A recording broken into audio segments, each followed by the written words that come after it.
یہ سارے چکر بازیاں آپ کر دیں تے مڑ کے سانو پاکستانیت دا سبق دے دیں. سانو پتہ ہے اس دور میں میں اور ہے جام اور ہے جم اور ساکی نے بنا کی روش لطف ستم اور مسلم نے بھی تعمیر کیا اپنا حرم اور. ہاں جی یہ سارا کچھ سانو پتہ ہے. گفتار سیاست میں وطن اور ہی کچھ ہے. اقبال کہندا ہے گفتار سیاست میں وطن اور ہی کچھ ہے اور ارشاد نبوت میں وطن اور ہی کچھ ہے.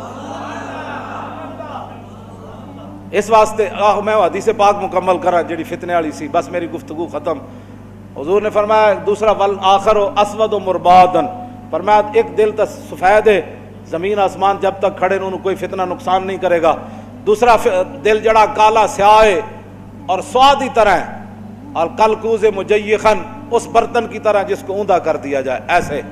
لا یعرف معروفا ولا ینکر منکرا الا ما اشرب من ہواہ. بس اے گل ہے جڑی سمجھ لو کہ تسی کس نہ حضور دی عزت دی گل کردے ہو تے انہوں سمجھ کیوں نہیں آندی, تسی نہ موسیٰ رسالت دی گل کردے ہو سمجھ کیوں نہیں آندی, کیوں جی تسی جنگ یمامہ دا واقعہ بیان کردے ہو انہوں سمجھ کیوں نہیں آندا. 1200 صحابہ تے شہید ہوئے نا جنگ یمامہ وچ, تے جڑے زخمی ہوئے حضرت ام عمارہ جدو واپس گئیاں تو انہاں دے پوترے نے پوچھا, انہاں کہا یا جدتو کثرت الجراح فی المسلمین, انہاں کہا دادی جی تسی جنگ یمامہ جو واپس آئے ہو ہاتھ کٹا کے زخم کھا کے, اور دسو میں تے سنیا ہوتے بڑے صحابہ زخمی ہوئے. تے آپ نے فرمایا پترا کی پوچھدا ما یصلی ما خالد ابن الولید من المہاجرین والانصار الا نفر یسیر. فرمایا پترا کی پوچھدا, میں اتھے ویکھیا کہ ہزاراں صحابہ کٹے ہوئے جسم دے نال شدید زخمی خیمے چ پے ہوئے سن, 10 تو 15 صحابہ صرف خالد بن ولید نہ با جماعت نماز پڑھ.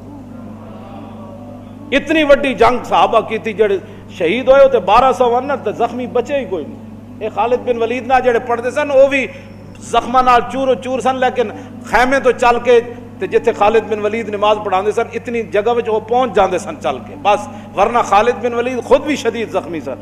ہاں صحابہ کہندے نہ یہ جنگ اسے کدی پہلے لڑی نہ کدی بعد وچ لڑی, جنگ یمامہ.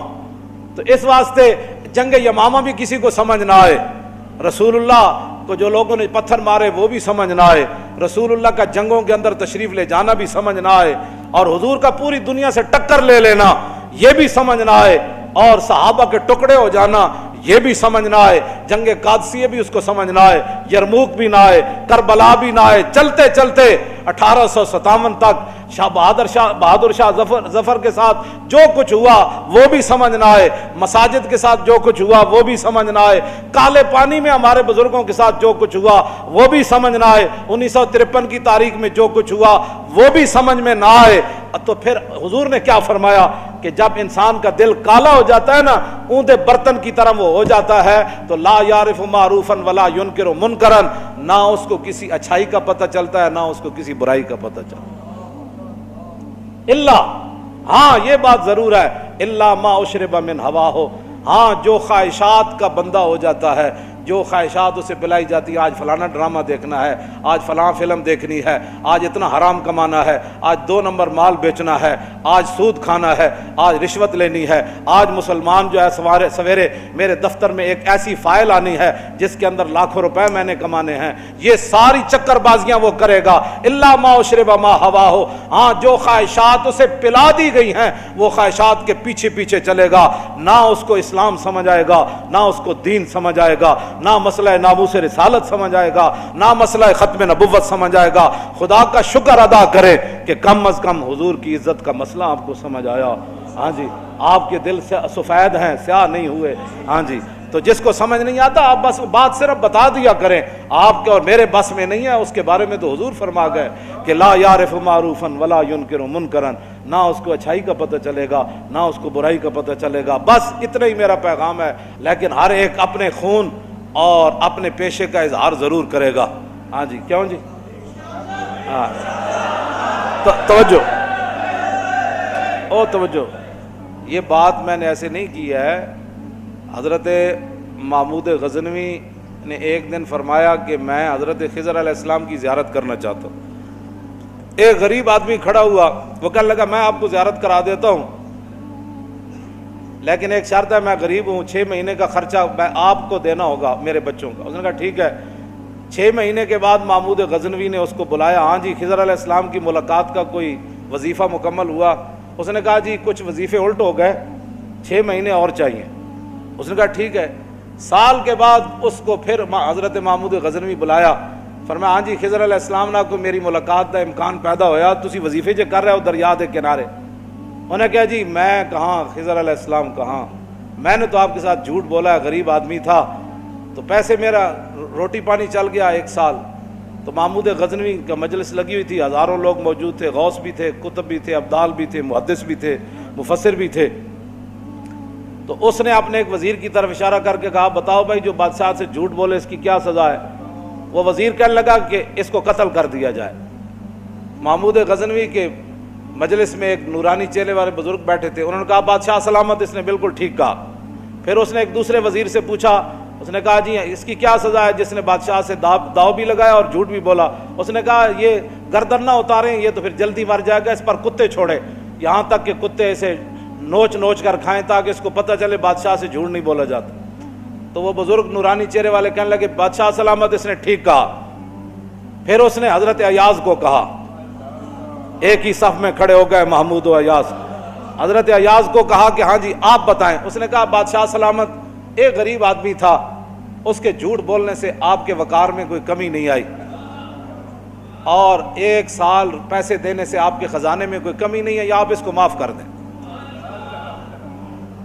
وہ نورانی چہرے والا بزرگ کہنے لگا بادشاہ سلامت بالکل اس نے ٹھیک کہا۔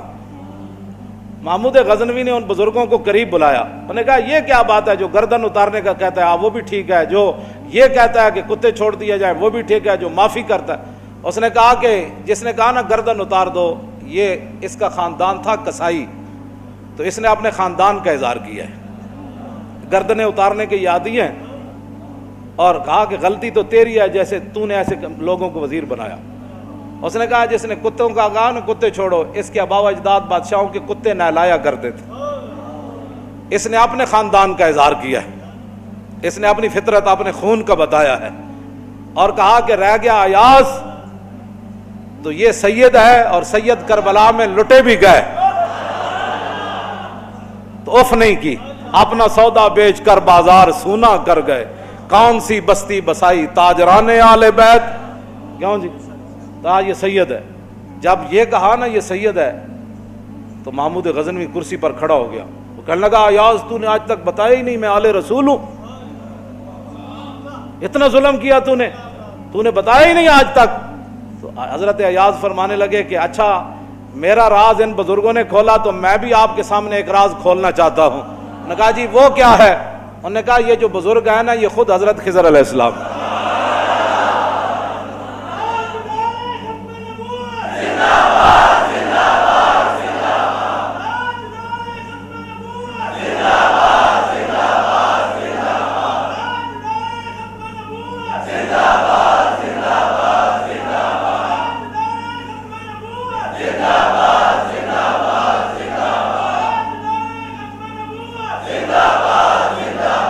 توجہ بھائی توجہ، آپ اور ہم خوش نصیب ہیں کہ ہم اپنے خون کا اظہار کر رہے ہیں۔ ہمارے آباء و اجداد نے صدقے یا رسول اللہ کے نعرے لگائے، ہمارے بڑوں نے حضور سے محبت کی، حضور کی ختم نبوت پر پہرے دیے، تو ہم اپنے خاندان کا اظہار کر رہے ہیں، اور جن لوگوں کو یہ مسئلہ نہیں سمجھ آ رہا ہے وہ اپنے خاندان کا اظہار کر رہے ہیں، ان کا اپنا خاندان ہے، ہمیں ان سے کوئی غرض نہیں ہے، ہمارا کام ہے مسئلہ بتا دینا۔ ہر کوئی اپنا خون اپنے خاندان کے اظہار کرتا ہے، تو دعا کریں اللہ تعالیٰ تا صبح قیامت ہمارے خون میں یہ اثر رکھے اور ہمارے خاندانوں میں، کہ ہماری نسلیں بھی ایسے ہی لبیک یا رسول اللہ کا نعرہ لگاتی ہیں۔